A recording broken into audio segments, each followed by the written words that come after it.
Shri Venkateswara gold తాకట్టులో ఉన్న మీ బంగారాన్ని విడిపించి కొనబడును.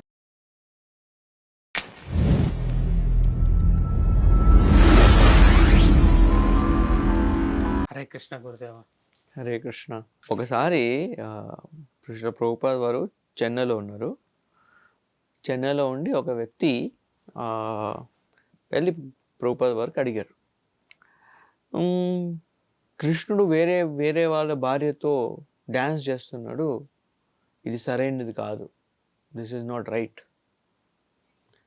సో ప్రభుపాద్ అన్నారు, కృష్ణుడు వేరే వాళ్ళ భార్యతో ఎక్కడ నృత్యం చేశాడు అంటే ఆ గోపికలందరూ వేరే వాళ్ళందరి పెళ్ళయింది వేరే వాళ్ళ భార్యలు కదా అని అంటే, వాళ్ళందరూ భగవంతుని భక్తులు. భర్త అంటే ఎవరు? భర్త అంటే ఎవరైతే ఆ భార్య భరిస్తున్నాడో ఆయన భర్త. భార్య భరించేవాడు భర్త. సో మనందరినీ భరించేవాడు ఎవరు? శ్రీకృష్ణుడే. సో అందరి భర్త ఎవరు? శ్రీకృష్ణుడే. నువ్వు పేరుకి భర్త, కానీ నువ్వు నీ భార్యను భరిస్తున్నావా? ఏదో పేరుకు భరిస్తున్నావు, కానీ ఆమెకి ఏదైనా రోగం వేస్తే నువ్వు ఆమెను కాపాడగలవా? కాపాడలేవు. ఇన్ఫ్యాక్ట్ నీ భార్య అయితే ఎవరో ఉన్నారో ఆమె కూడా కృష్ణుడి భార్యే. ఎందుకంటే భరించే మనందరి భర్త ఎవరు? భగవంతుడే, కృష్ణుడే. అందుకని కృష్ణుడు వేరే వాళ్ళ భార్యతో కాదు, నువ్వు కృష్ణుడి భార్యతో ఉన్నావు, తప్పు చేసేది నువ్వు అని ప్రభుపాద చెప్పారు. అంటే ఒక కౌంటర్ యాక్టింగ్ ఆర్గ్యుమెంట్ చేశారు ప్రభుపాదు. సో ఈ కాన్సెప్ట్ అర్థం చేసుకుంటే ప్రకృతి పురుష, విశ్వంలో ఉండేది రెండు శక్తులు, పురుషుడు ప్రకృతి. మనమందరము ప్రకృతి, భగవంతుడి శక్తులం. ఆ పురుషుడు భగవంతుడు, శక్తిమాన్ ఆయన, శక్తి మనం. మనందరినీ భరిస్తుంది ఆయనే. భగవంతుడు గీతలో ఉంటాడు, అహం భర్త భోక్త ప్రభురేవచ, నేను అందరి భర్తను అని. సో ఆయన భర్త అయినప్పుడు ఆయనే కూడా అందరినీ భరించేదంటే ఏదో బాధతో భరించట్లేదు, వాళ్ళ ప్రతి ఒక్క ప్రేమను ఆయన నెరవేర్చడానికి ఉత్సాహంగా ఉన్నాడు. మనం భరిస్తే ఏదో హెడేక్ లాగా భరిస్తుంటాం, కానీ భగవంతుడు మనందరినీ హెడేక్ లాగా భరించట్లేదు. ఎంతో ప్రేమతో, ఎంతో ఆప్యాయతో, ఉదార స్వభావంతో మనందరి కోరికలను ఆయన నెరవేరుస్తున్నాడు. మన కర్మల బట్టి ఎప్పుడైతే శుద్ధమవుతావో, అలాంటి కర్మలు లేనప్పుడు ఏ కోరిక ఉంటే ఆ కోరిక నెరవేర్చడానికి భగవంతుడు ఎప్పుడు రెడీగా ఉంటాడు. సో 16,000 గోపిక 108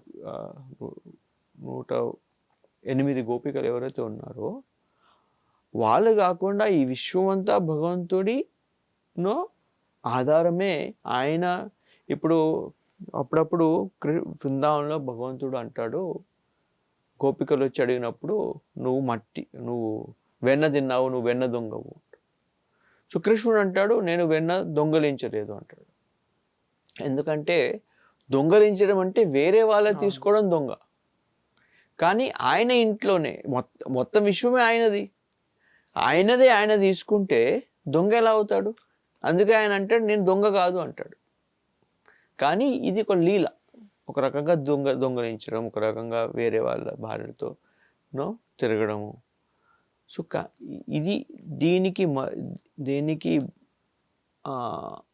దీని బిహైండ్ సీక్రెట్ ఏంటంటే, రామ అవతారంలో దండకారణ్యంలో ఆ కోదండ రాముడు, సీత, లక్ష్మణులు వచ్చినప్పుడు అక్కడి ఋషులందరూ ఎంతెంతో ఆనందపడ్డారు ఆ భగవంతుడు వచ్చినప్పుడు.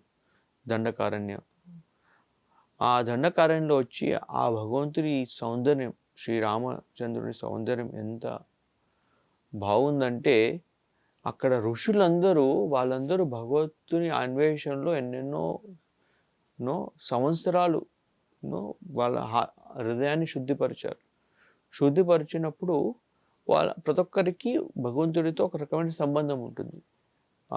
దాన్ని రసం అంటారు. రకరకాల శాంతరసం అంటాము, దాస్య రసం అంటాము, సాక్య రసము, వాత్సల్య రసము, ఇంకా మాధుర్య రసం.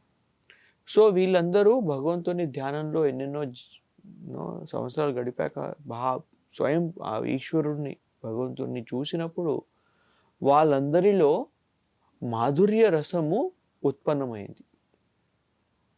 యూజువలీ హనుమంతుడికి ఏం రసం ఉత్పన్నమవుతుంది రాముడిని చూస్తే? దాస్యం. దాస్య రసం. సుగ్రీవుడికి సాక్య రసం, కౌశల్యకి వాత్సల్య రసం. అలాగే ఈ ఋషులకు యూజువల్లీ ఋషులు అంటే ధ్యానంలో ఉంటారు కాబట్టి శాంతరసంలో వాళ్ళు ఉండాలి. కానీ అలాగే ఉండాలని లేదు. భగవంతుడి ప్రేరణ బట్టి వాళ్ళ ఇచ్చ బట్టి వాళ్ళు రకరకాల కోరొచ్చు. సో వాళ్ళందరూ మాధుర్య రసాన్ని ఆశించారు భగవంతుడితో. మాకు మాధుర్య సంబంధం కావాలి భగవంతుడు, ఎందుకంటే ఈయన సౌందర్యమైన ఈయన స్వరూపాన్ని మేము అలాంటి భావనలో సేవ చేయాలి. మాధుర్యం అంటే ఒక రకంగా భార్యాభర్తల్లాగా. కానీ భగవంతుడు అన్నాడు, నేను ఈ జీవితంలో ఏకపత్ని వ్రతుడిని, నేను ఇంకెవరిని పెళ్ళాడలేను, ఇంకెవరితో సంబంధం పెట్టుకోలేను. వచ్చే జీవితంలో, వచ్చే జీవితం కాదు, వచ్చే అవతారంలో, కృష్ణ అవతారంలో నాకు ఎలాంటి లిమిటేషన్స్ లేవు. ఇప్పుడు నేను ఒక రాజు కాబట్టి ఆ రాజు ప్రజలకి ఆదర్శంగా ఉండాలి కాబట్టి నేను ఎలాంటి ఎంత ప్రేమ ఉన్నా కూడా వీటిని బ్రేక్ చేయలేను. ధర్మ మర్యాద పురుషోత్తముడు కాదు, మర్యాదను బ్రేక్ చేయలేను. కానీ కృష్ణ పరమాత్ముడు ప్రేమ పురుషోత్తముడు, ప్రేమ ప్రాధాన్యమైన, మర్యాద ప్రాధాన్యం కాదు, ప్రేమ ప్రాధాన్యం. ప్రేమ ఎక్కడ ఉంటే ఆయన ఎలాంటి మర్యాదలు చూడడు. ఇది నా ఇల్లా నాదా కాదు, ప్రేమ ఉంటే ఆయన వెళ్ళిపోతాడు. అందుకని కృష్ణుడు ఈ దండకారణలో ఉన్న ఋషులందరికీ ఆశీర్వదిస్తాడు. వచ్చే జన్మలో మీరందరూ గోపికలుగా పుడతారు, పుట్టినప్పుడు నేను మీకు ఆ మాధుర్య రసాన్ని ప్రసాదిస్తాను. సో ఇది ఈ గోపికలు భగవంతుడు కృష్ణుడి మధ్య ఉన్న సంబంధం ఒక మహత్యం. సో ఇది ఒక సాధారణమైన విషయం కాదు.